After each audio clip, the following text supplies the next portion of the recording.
Nasib tenaga kerja Indonesia yang bekerja di luar negeri tengah menjadi sorotan. Betapa tidak, gaji yang seharusnya menjadi hak pekerja dipotong oleh agensi penyalur hingga 75% dari gaji yang diterima dari majikan. Kepala Badan Nasional Penempatan dan Perlindungan Tenaga Kerja Indonesia atau BNP 2 TKI Nusron Wahid mewajibkan semua TKI memiliki rekening untuk menerima pembayaran gaji mereka. Majikan telah dilarang memberi gaji dalam bentuk tunai. Jaminan agar majikan tak membayar gaji secara cash atau tunai, tetapi melalui rekening, yaitu mereka harus menandatangani skema kontrak baru. Skema baru tersebut berlaku sejak 1 September 2015. Semakin tinggi uang yang mengalir ke Indonesia, maka akan berbanding lurus dengan devisa negara. Oleh sebab itu, pemberlakuan wajib menggunakan rekening secara tidak langsung untuk meningkatkan devisa negara. Menurut Kepala BNP 2 TKI Nusron Wahid, sebenarnya ada 5 bank sudah bekerja sama terkait program cashless yang baru dicanangkan tahun ini.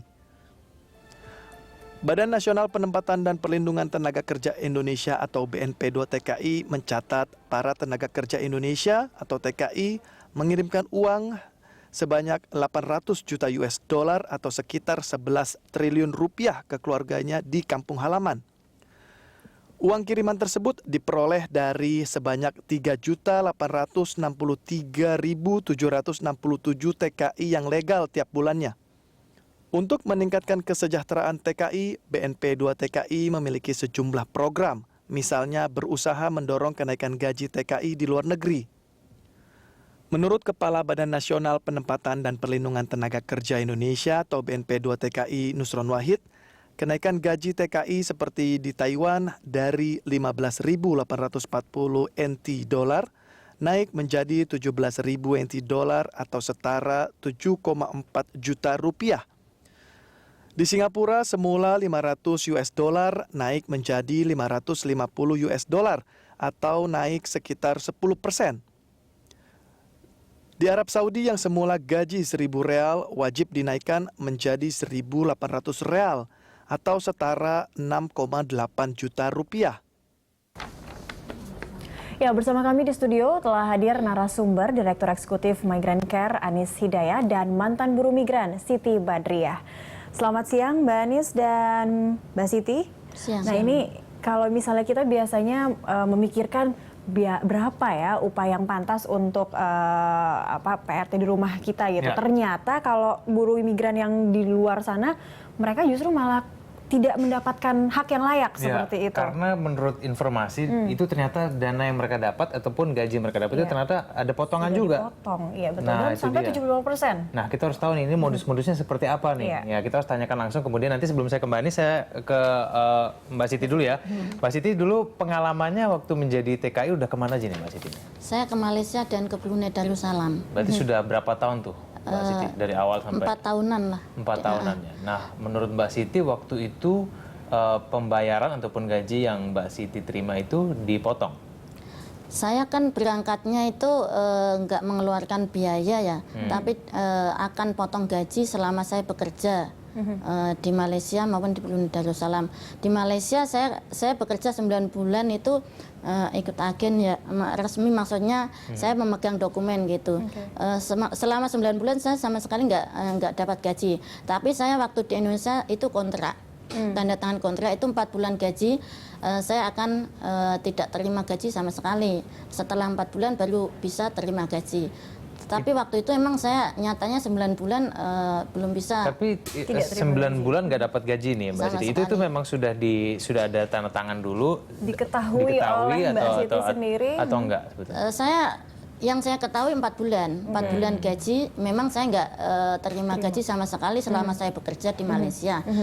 Tetapi setelah lebih dari 4 bulan itu sampai 9 bulan saya nggak terima gaji sama sekali. 5 bulannya keterusan tidak terima gaji. Saya telepon waktu itu ke agensi dan saya tanyakan ke majikan, nanti setelah 2 tahun baru akan dikasihkan gaji saya begitu. Alasannya apa Mbak? Kenapa kok harusnya kan cuma sampai 4 bulan ya? Nah itu kenapa sampai 9 bulan? Mbak Siti pernah menanyakan nggak itu ke agennya?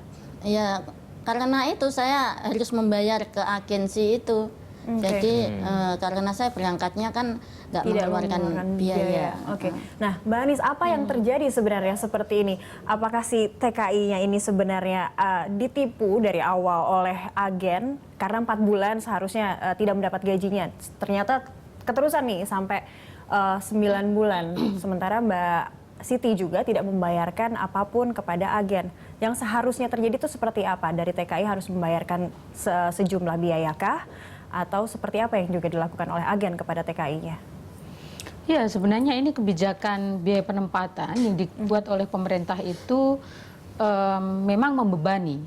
Jadi mulai tahun 74, melalui Kepmen nomor 1 tahun 74 sampai hari ini, kebijakan pembiayaan keberangkatan TKI itu memang sangat mahal dan membebani buruh migran. Migran kan melakukan kajian bagaimana kebijakan-kebijakan itu memang sebenarnya tidak hanya memotong gaji, tetapi itu merampok.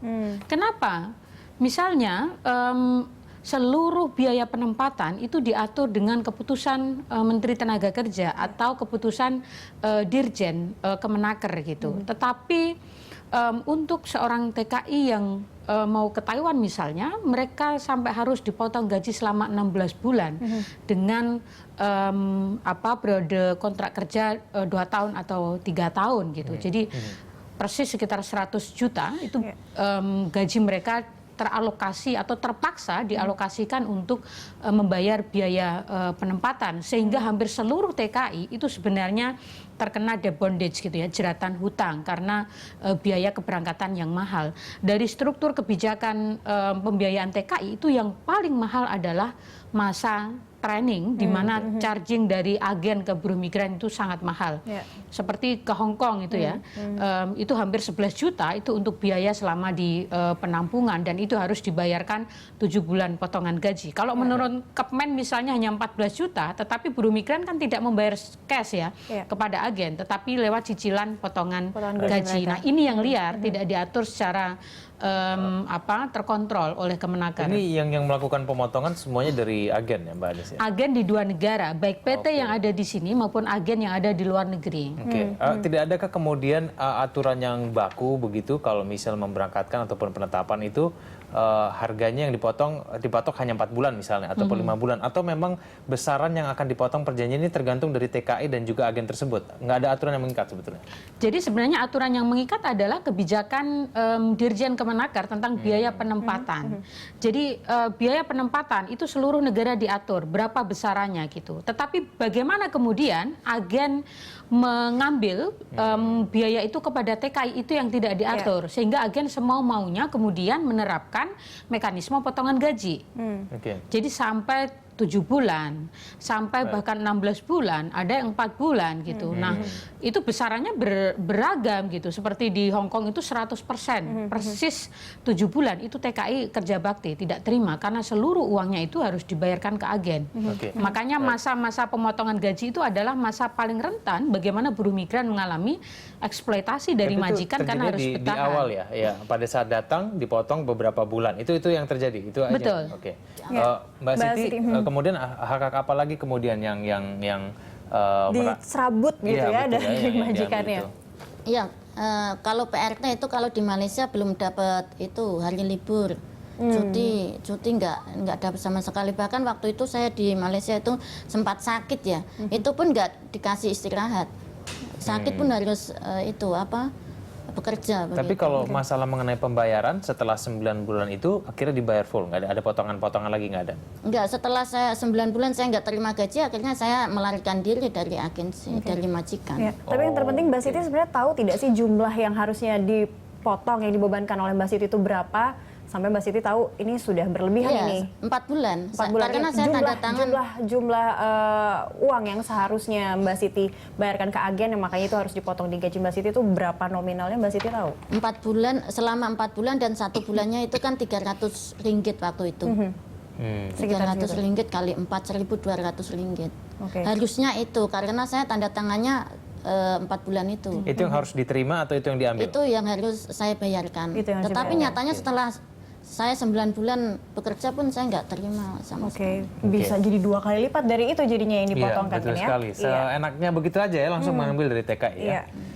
Baik, kita akan jeda sejenak. Kita akan kembali lagi usai jeda pariwara berikut. Pemirsa tetaplah bersama kami di Lunch Talk.